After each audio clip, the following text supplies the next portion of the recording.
அன்பான ஃபேன்ஸ்க்காக.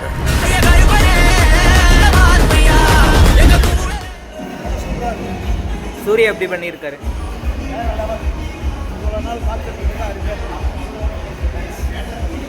படம் எப்படிங்கண்ணா இருக்கு? பேக்ரவுண்ட் ஸ்கோர் எப்படி இருக்கு? சூர்யா எப்படி பண்ணியிருக்காருங்க? பயங்கரமாக இருந்துச்சு. பேக்ரவுண்ட் ஸ்கோர் எப்படி இருக்கு படத்தில்?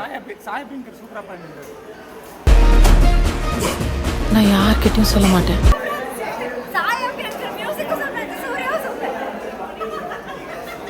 படம் எப்படிங்கண்ணா இருக்கு? ரொம்ப கேவலமாக இருக்கு. படம் அல்டிமேட்டாக இருக்கு ப்ரோ. ஃபேமிலியோட வந்து சூப்பராக பார்க்கலாம் ப்ரோ. ஆர்ஜே பாலாஜி செம்மையாக பண்ணியிருக்காரு. சூர்யா கேமியோட வந்து எல்லாமே சூப்பராக இருக்கு bro. First 30 minutes RJ Balaji, Trisha அவங்களுக்கு தான் இம்பார்ட்டன்ஸ் கொடுத்துருந்தாங்க. அது எப்படி உங்களுக்கு ஃபீல் ஆகுது? எல்லாமே சூப்பராக ப்ரோ. கண்டென்ட் கான்செப்ட் சேமாக போயிட்டு இருந்துச்சு ப்ரோ. செகண்ட் ஆஃப் தான் ப்ரோ அல்டிமேட்டாக ப்ரோ. கடவுள் நம்மளை படிச்சிருக்கிறாரு.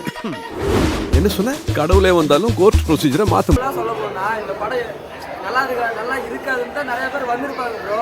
ஆனால் பார்த்தீங்கன்னா படத்துக்குள்ள ட்விஸ்ட் மேலே ட்விஸ்ட்டாக இருக்கு ப்ரோ. சொல்ல எப்படின்னா எல்லாரும் சாமி வந்துட்டு உள்ள ஆடுறாங்க ப்ரோ. கண்ட்ரோல் பண்ண முடியாது போல இருக்கு. வந்துட்டேன்டா, இனிமே செம்ம அடி அடிக்க போறேன். எல்லாருமே பார்க்கலாம் ப்ரோ. சூர்யா எப்படி பண்ணியிருக்காரு? செம்ம கம்பேக். படத்தோட செகண்ட் ஹாஃப் கொஞ்சம் வேற மாதிரி கொண்டுட்டு போயிருக்காங்க. செகண்ட் ஆஃப் ஃப்ரேம் தான் செம்மையாக இருந்துச்சு.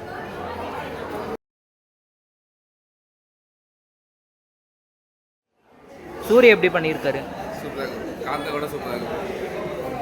பேக்ரவுண்ட் ஸ்கோர் எப்படி இருக்கு படத்தில்? பேக்ரவுண்ட் ஸ்கோர் எப்படி பண்ணியிருக்காங்க? சாய் சரவணா படத்தில் எங்கேயாவது லேக் அடிக்குதா? லைட்டாக இருந்துச்சு நடுவில். But okay. படத்தோட செகண்ட் ஹாஃப் வந்து ஃபர்ஸ்ட் ஹாஃப் கதை அளவுக்கு செகண்ட் ஹாஃப் வேற ட்ராக்ல போன மாதிரி இருந்தது. அது எப்படி இருக்கு? இருந்துச்சு bro. But okay fine. Suriya எப்படி பண்ணியிருக்காரு? சூர்யா எப்படி பண்ணியிருக்காரு? சூர்யா மாஸ் தான்.